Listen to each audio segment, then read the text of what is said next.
Ouais, hello tout le monde, nouvelle vidéo. Et cette fois-ci, on va aller voir un Gundam, c'est-à-dire le Master Grade Gundam Stormbringer de la série Gundam Build Divers. Je n'ai pas vu Gundam Build Divers, donc je ne sais absolument pas de quoi il retourne. J'ai juste vu Build Fighters, très bonne série, vous pouvez la regarder sans autre. Et donc du coup, ce kit était là dans mes backlogs depuis sa sortie, c'est-à-dire à peu près d'après le manuel 2018, un kit que j'avais préco d'ailleurs, que je trouvais très sympa, mais que je n'ai monté que cette année, dire 2022.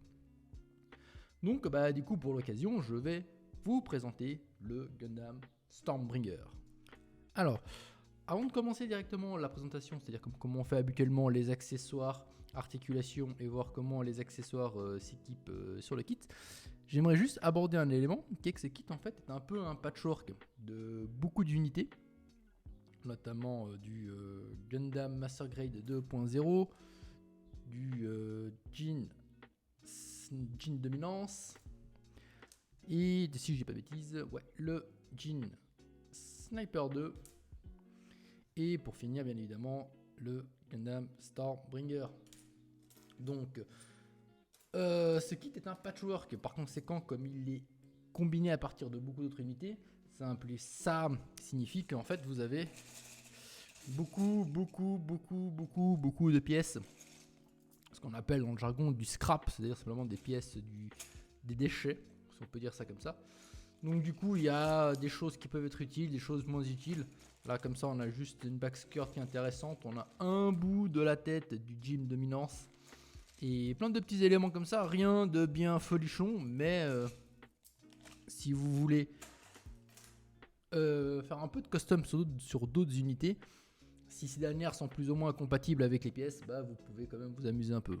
Voilà, c'était juste la petite parenthèse concernant le fait que ce kit est un peu un patchwork de beaucoup d'unités. Donc on va commencer, on va aller voir déjà les accessoires.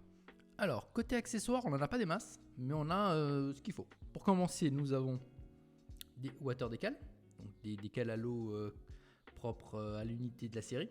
Donc encore une fois, je n'ai pas vu la série, je ne sais même pas qui c'est qui utilise cette machine. Nous avons deux lames Beam Saber. D'ailleurs, les deux Beam Saber sont équipés, un là et un là, sont déjà montés. On regardera plus tard comment ça fonctionne. On a un Action Base Adaptator. Nous avons notre Twin Barrel Beam Cannon ou Beam Rifle, je ne sais plus. Donc du coup ces deux pièces ne sont pas montables ensemble parce qu'elles doivent être préalablement équipées sur le bras de l'unité. Mais sinon ça ressemblait à ça. Et bien évidemment, je pense que vous en doutez, nous avons un sacré jeu de mains diverses et variées, mains ouvertes, mains pour tenir les armes. On en a quand même quelques-unes. D'ailleurs, ils ont mis quand même la possibilité d'avoir deux mains gâchettes si vous voulez mettre le canon de main gauche ou de la main droite, sachant que c'est simplement une pièce qui se tourne d'un côté. Donc vous pouvez aisément choisir si vous voulez qu'il soit gaucher ou droitier. D'ailleurs, sachez que dans le petit sachet des scraps, vous avez encore des jeux de main. Donc, mais après, je les ai pas enlevés car en fait, ça faisait des aimants en plus. Voilà. Donc, on va aller voir les articulations du kit. Parce que ce kit, on en a des bonnes, mais avec quelques petits problèmes. Alors, avant d'aller voir ça, on va quand même jeter un petit coup d'œil, une vue générale du kit, qui est quand même un kit qui est ultra bien détaillé, très joli. Bon, c'est un Master Grade, on en attend quand même pas moins. Mais il y a quand même quelques éléments qui sont un petit peu problématiques sur ce kit. J'y reviendrai au moment où on attaquera vraiment les articulations pour que vous compreniez. Mais sinon, globalement, c'est un kit qui a de la gueule. Il a vraiment une très jolie apparence. Même pour un kit qui n'est absolument pas peint. Comme je dis moi, mes kits, quand je les présente, je ne fais rien dessus. À part le ponçage des pièces, c'est parce que c'est pour les laisser propres un maximum pour après la peinture. Mais sinon, voilà, vraiment zéro effort, vous avez quand même ça, ce qui est pas mal. Concernant les stickers, parce qu'il y en a quand même quelques-uns, on retrouvera ceux des yeux, ceux de la caméra qui est juste ici devant, le sticker vert métallique, le petit stick qui est là. On en a un autre qui est caché mais qu'on voit pas, qui est juste derrière cette pièce rouge. Et on en a un autre qui est ici derrière, au niveau de la tête. C'est une pièce transparente. La pièce est complètement transparente.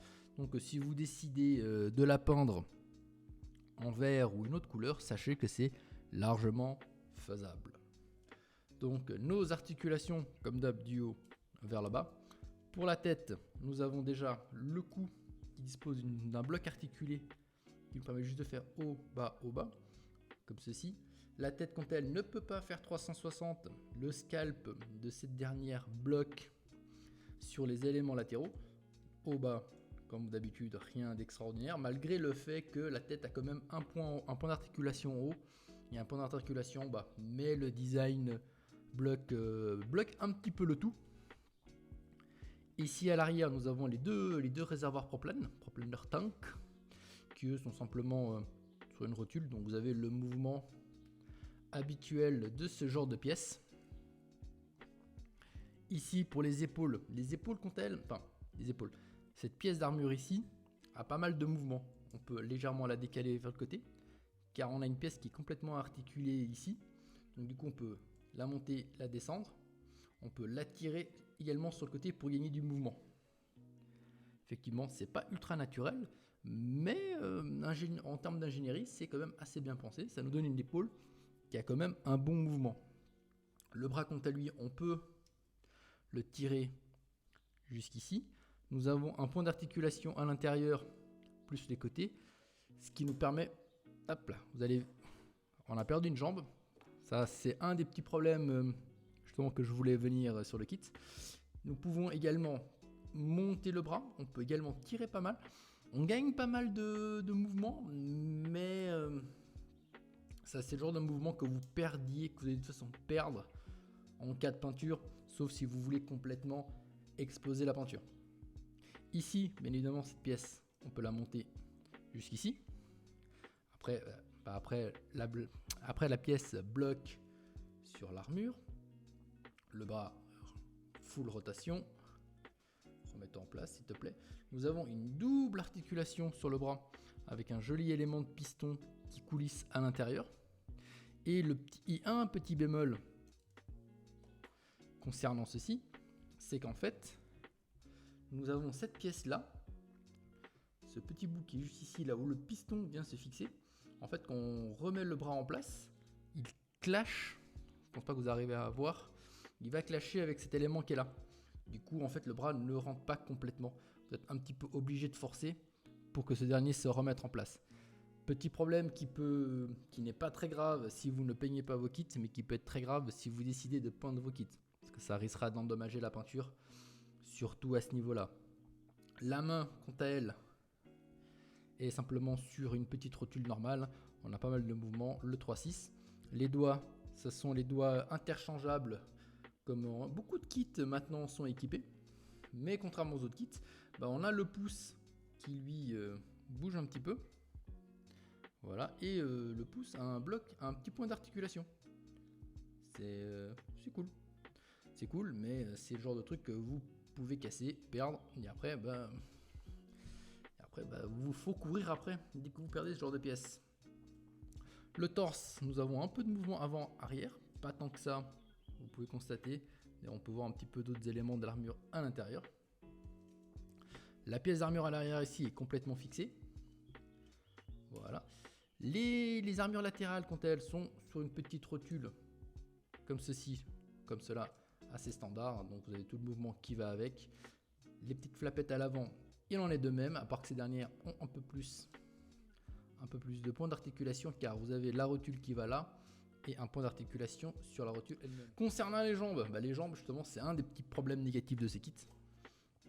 C'est que le point de connexion ici est vraiment trop petit par rapport à ça. Ce qui du coup en fait fait que avec un tout petit peu de mouvement, en fait la jambe tombe très facilement. Et c'est un petit peu embêtant, surtout quand vous souhaitez le poser, parce que quand vous souhaitez le poser, les jambes ont tendance à tomber très rapidement. Mais sinon, la jambe monte au plus haut ici. Voilà, à l'arrière, malheureusement, elle n'ira pas très loin, bloquée par la pièce d'armure ici.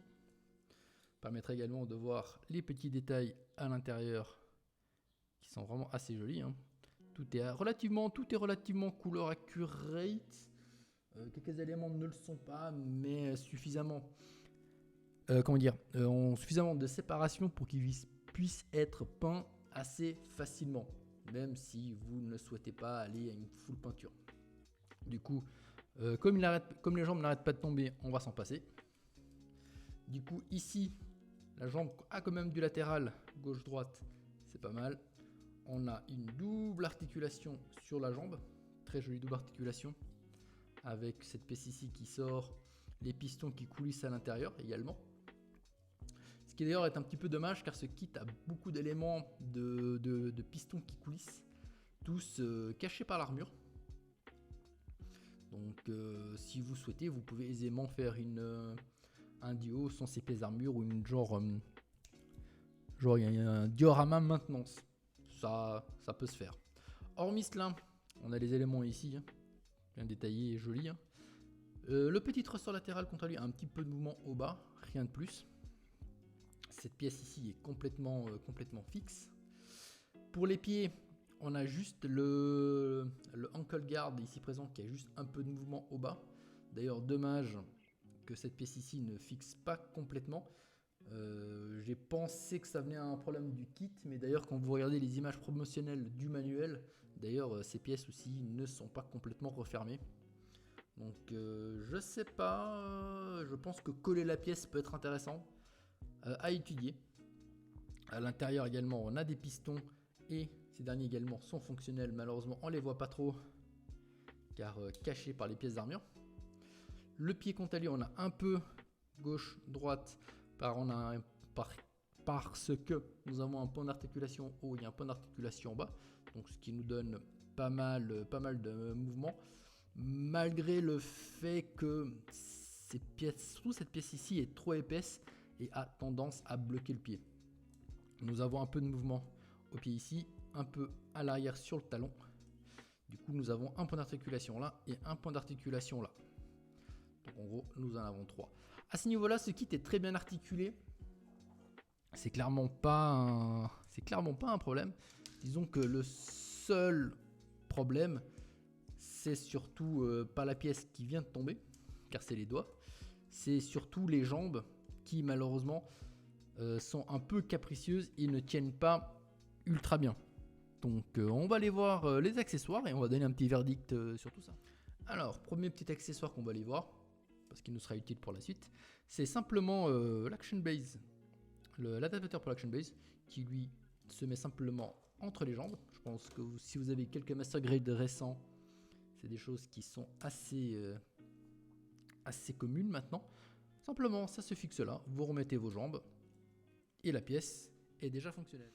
Les Beam Saber, quant à eux, vous pouvez soit les équiper sur les manches à ça, soit les équiper sur les petits supports sur les avant-bras.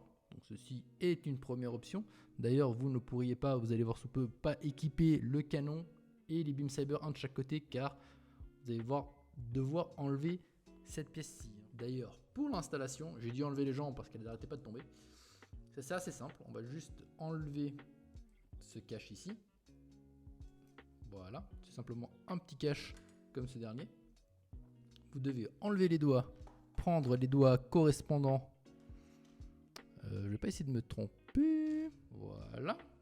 Simplement prendre les bons doigts, les équiper déjà sur le canon, fixer ceci.